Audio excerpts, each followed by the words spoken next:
Welcome to Spotlight. I'm your host, Josh Chapman. Today I will be joined by Donna Kuhr from PTM Corporation, and today's show is sponsored by the Simcoe Energy Gas Company.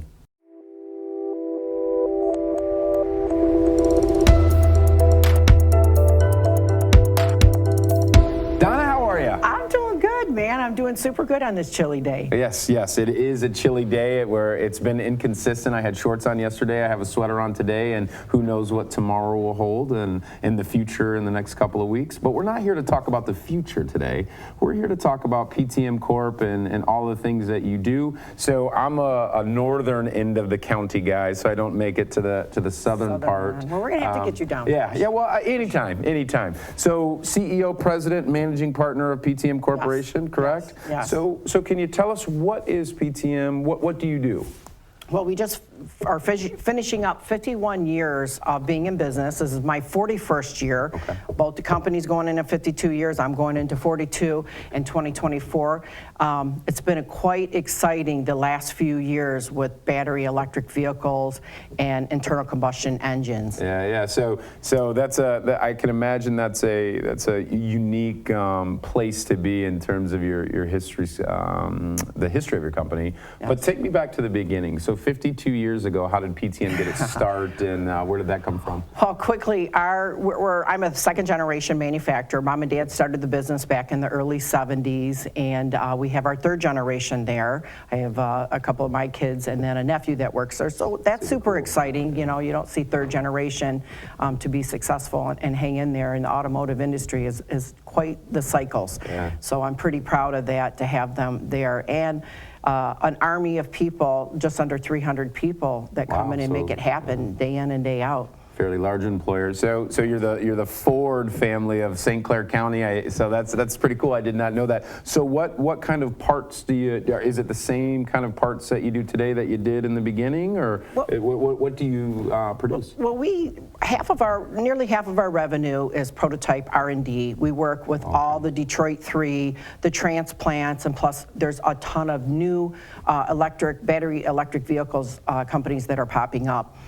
So we work virtually with all of them. We get to see the vehicles in the early stages. We get to work with the engineering teams to develop things that are possible in the production stages. Okay. And so if you could imagine, a lot of those vehicles probably may not make it, especially with a lot of these new startups. So we try to be very choosy with who we pick on the R&D side. But then about 60% of our business goes into production. So we'll be awarded the program and we'll run it for the life of the program. Normally anywhere from 4 to 5 years. Last few years it seems like a lot of OEMs like GM and Stellantis and have carried over programs because of just economic times right now.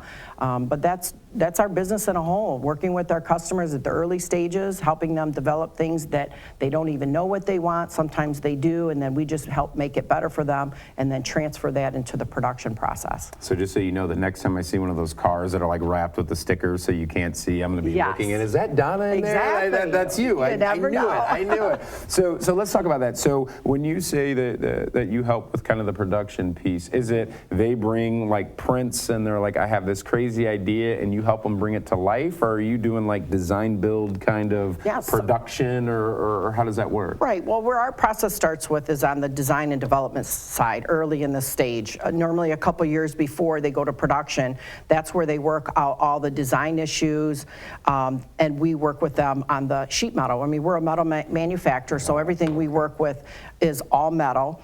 We do very high complex assembly. So if you can imagine a door, we make the doors, but not with the cosmetic finishes on the inside. I say to laymen, we kind of make the bones of the car. It's the skeletal portion of the car, it's the structural part, and then what we call Class A's, which would be the closures, the doors, the hoods, the fenders, and things that go on the body. And then we also make a lot of the brackets and things that hold all those pieces together. So you're not a drywall, you're like a rough carpenter. Kind of, you put up the studs, you build the foundation. Well, I like to refer to it as the body. If you were to take your skin off, off. I mean, this is the outside of the vehicle. Yeah, yeah. But if you can look at your skeletal, a car has the same thing. It has a structural body like our body, yeah. and we actually call it a body in white. Yeah. And then the doors and the hoods, and then all the interior trim and the paint and all that would be the outside of the body. So we do mostly of the inside, and then we do what they call closures. Gotcha. So is that how the company started? Was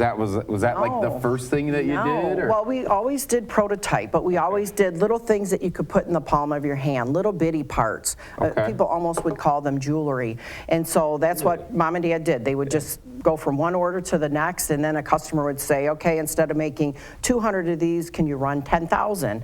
And, you know, Dad being an entrepreneur, he was a farmer from the South, and, you know, always looking to make a buck. He never said no to customers. The next thing you know, we're running 10,000 pieces a year, and then 10,000 turned into one of our parts that we run today. We run 15 million units a year off of those. And then on the prototype side, never would I thought that we'd be doing whole structural components of a vehicle. And today we work with materials. You know, my husband Steve likes to say we're in the Henry Ford stages of the new mobility of today, because we're working with materials that are super lightweight, they are super strong, they're tough to work with. Nobody's worked with them before, so we're building engineering libraries with those new types of materials that we're working with today to make vehicles lighter and safer. So, Donna, that's super cool. So it's a true American success story. Started off with 10 parts kind of in your hand, and now you're really blazing the path towards the future. And obviously it's a pleasure to kind of get to talk to you in this capacity, and wish you luck into the future. And I'm sure we'll be talking about PTM soon. Okay, sounds good. Good talking to you. Thank you so much. And thank you for joining us on Spotlight.